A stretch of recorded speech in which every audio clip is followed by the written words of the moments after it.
Hello बच्चों, let's read this question. So this question says two charges minus q and plus q are located at coordinates given करके a and b के, ठीक है, respectively. How much work is done in moving a test charge from point p to q? ठीक है, p से q तक को आपको कोई एक दूसरा पॉइंट चार्ज है, ठीक है, टेस्ट चार्ज है, उसको हमें मूव कराने के लिए आपको कितना वर्क डन करना पड़ेगा, हमें कोऑर्डिनेट्स गिवन कर रखे हैं, ठीक है। तो चलिए बच्चों, इस क्वेश्चन का की कॉन्सेप्ट आप क्या लिख सकते हैं, the key concept of this question, आपको वर्क डन यहाँ पर कैलकुलेट करके बता दें, ठीक है। How much work is done in moving A charge particle, alright. तो इस क्वेश्चन का बच्चों की कॉन्सेप्ट क्या लिख सकते हैं, वर्क डन। देखिए बच्चों, यहाँ पर फोर्स कौन सा लग रहा है चार्ज पार्टिकल के बीच में, ठीक है। इलेक्ट्रोस्टैटिक फोर्स के आपका कंजर्वेटिव फोर्स है। तो देखिए बच्चों, वर्क डन हम बेसिकली ऐसे डिफाइन कर सकते हैं कि वर्क डन देखिए पोटेंशियल आप कैसे डिफाइन करते हैं, वी होता है आपका डब्ल्यू डिवाइडेड बाई क्यू के इक्वल, ठीक है। ये आपका चेंज, डेल्टा वी क्या आपका चेंज इन पोटेंशियल हम लिख सकते हैं, देखिए डब्ल्यू डब्ल्यू क्या आपका वर्क डन क्यू क्या है, जिस चार्ज पार्टिकल को आपको मूव कराना है, डेल्टा वी क्या आपका चेंज इन पोटेंशियल, ठीक है। यानी कि देखिए कितना आपको अमाउंट ऑफ वर्क डन करना पड़ेगा इतने चेंज ऑफ पोटेंशियल में, जैसे आप इसको ऐसे समझ सकते हैं। तो पार्टिकल आपका ए पर है, ए से अगर हम इसको पोजीशन बी पर लेके जा रहे हैं, ठीक है। तो पार्टिकल जिसका चार्ज कितना आपका प्लस क्यू चार्ज है, तो वर्क डन देखिए यहाँ पर किसके इक्वल होगा, वर्क डन हम यहाँ से लिख सकते हैं, वर्क डन होगा आपका Q times change in potential, ठीक है। चेंज यानी कि वीबी माइनस वीपी, ठीक है। ये आपका क्या कहलाता है, this is the work done, ये आपका वर्क डन की डेफिनेशन हो जाएगी, ठीक है। अब हमें देखिए दोनों पॉइंट पर क्या बताना पड़ेगा, पोटेंशियल फाइंड आउट करना पड़ेगा, इनटू हम चार्ज, चार्ज कितना देखिए टेस्ट चार्ज बोला है, ठीक है। टेस्ट चार्ज बोला है तो उसका चार्ज हम 1 यूनिट के इक्वल मान लेंगे, ठीक है। तो change in potentially basically work done के इक्वल हो जाएगा, ये हम बता सकते हैं। अब देखिए इसको हम ड्रॉ कर लेते हैं, पहले इसको ड्रॉ करके समझना थोड़ा इजी हो जाएगा, ठीक है। This is my X axis, this one is my Y axis, ठीक है। और यहाँ पर ऐसे में रखा है जेड एक्सिस है, ठीक है, this is a Z axis, alright.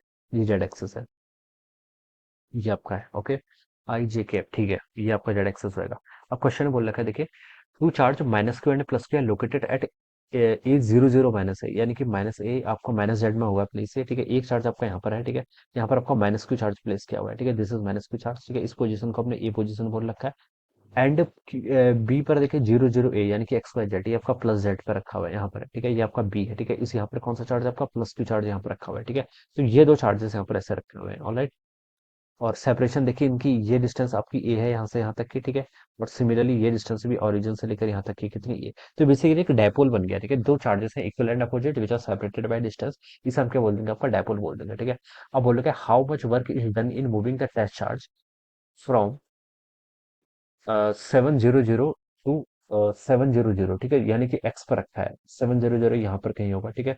तो ये पॉइंट आपका पी है, ठीक है। इसके कोऑर्डिनेट्स क्या दे रखे हैं आपको, 700, ये आपको इसके कोऑर्डिनेट्स गिवन कर रखे हैं, ठीक है। टू क्यू है आपका, क्यू पॉइंट कहाँ पर आपका, -30, -3 मतलब अ, ये आपका इस तरफ लेके आ रहे हैं हम इसको, ठीक है, इस तरफ आप लेके आ रहे हैं, यहाँ पर कहीं होगा आपका क्यू पॉइंट, ठीक है, this is our Q point. ये कितना होगा आपका, -300, ठीक है। ये पॉइंट आपका यहाँ पर गिवन कर रखा है। अब आपको बताना है कि आपके यहाँ पर कितना वर्क डन होगा, ठीक है। ए के रिगार्डिंग देखिए बच्चा, आपके यहाँ पर कुछ हिंट नहीं दे रखी, ए के रिगार्डिंग यहाँ पर आपको कोई भी हिंट नहीं दे रखी है, ठीक है। तो वर्क डन देखिए कैसे कैलकुलेट होगा, ए का रिगार्ड, एक ये हमें डिस्टेंस गिवन करनी रखी है, ठीक है। तो देखिए बच्चों, हम इसको ऐसे कर सकते हैं, देखिए डायपोल है ये पूरा सिस्टम, ठीक है। ये आपका सिस्टम क्या बनना है, डायपोल, डायपोल की डायरेक्शन क्या, देखिए डायपोल की डायरेक्शन होती है आपकी नेगेटिव से पॉजिटिव, आपका डायपोल ऐसे, दिस इज अ डायपोल, ठीक है। डायपोल की डायरेक्शन हम यहाँ पर से ऐसे रिप्रेजेंट कर सकते हैं, ठीक है।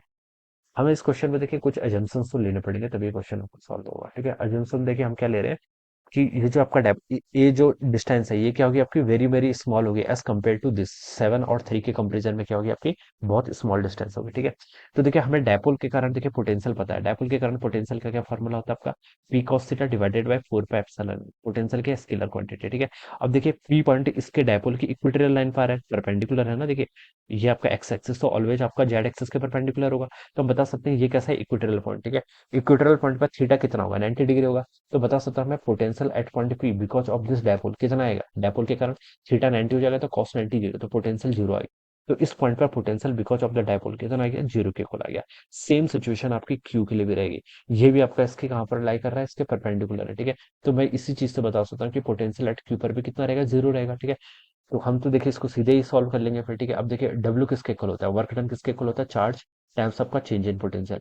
दोनों पर आपका पोटेंशियल जीरो जीरो है, तो चेंज इन पोटेंशियल भी जीरो, तो वर्क डन भी कितना आएगा आपके यहाँ से जीरो के इक्वल आ जाएगा। तो यहाँ पर बोल रखा था कि how much work is done in moving the test chart, तो ये कितना आएगा आपका जीरो के इक्वल आएगा। कितना आपका जीरो वर्क डन, क्योंकि देखिए यहाँ पर पोटेंशियल का डिफरेंस ही नहीं है, ठीक है। हम बता सकते हैं कि दोनों पॉइंट पर आपका पोटेंशियल सेम है, ठीक है। तो चार्ज पार्टिकल को हम बिना कोई वर्क डन कराए इजिली यहाँ से यहाँ तक क्या करा सकते हैं, मूव करा सकते हैं। तो जीरो वर्क डन आएगा, and this would be the answer of this question. ये क्या होना चाहिए आपका इस क्वेश्चन का answer. Alright, so I hope you all understood this concept. All the best and thank you so much.